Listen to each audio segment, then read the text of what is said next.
963 صحیح مسلم کی حدیث ہے کہ رسول اللہ نے کسی کا جنازہ پڑھایا اور یہ دعا پڑھی. اب اللہ کے نبی نے کچھ بلند آواز سے بھی پڑھا ہوگا یا آپ کی قرأت سن لی گئی ہوگی قریب رہ کر کے، اللہم اغفر لہ وارحمہ وعافہ واعف عنہ وَأَكْرِمْ نُزُلَهُ وَوَسِّعْ مَدْخَلَهُ وَاغْسِلْهُ بِالْمَاءِ وَالثَّلْجِ وَالْبَرْدِ وَنَقِّهِ مِنَ الْخَطَايَا كَمَا نَقَّيْتَ الثَّوْبَ الْأَبْيَضَ مِنَ الدَّنَسِ وَأَبْدِلْهُ دَارًا خَيْرًا مِنْ دَارِهِ وَأَهْلًا خَيْرًا مِنْ أَهْلِهِ وَزَوْجًا خَيْرًا مِنْ زَوْجِهِ وَأَدْخِلْهُ الْجَنَّةَ وَأَعِذْهُ مِنْ عَذَابِ الْقَبْرِ وَعَذَابِ النَّارِ. عوف ابن مالک کہتے ہیں تمنیت ان اکون انا ذاک المیت، میری یہ دیرینہ خواہش ہوئی کاش ہم زندگی میں ہی رہے، زندگی سے الفت و محبت. ٹھیک ہے، بڑی نعمت ہے زندگی، لیکن انسان کو بالآخر وفات تو پانی ہے. اس لیے صحابہ اکرام کی اس طرح کی خواہش ہے.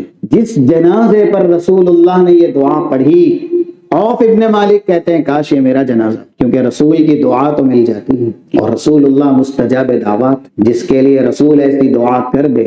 اب اس دعا کے اندر سب کچھ میت کے لیے مانگ لیا گیا، کچھ بھی نہیں چھوٹا. اس لیے یہ دعا ہم اور آپ کو یاد کرنی چاہیے.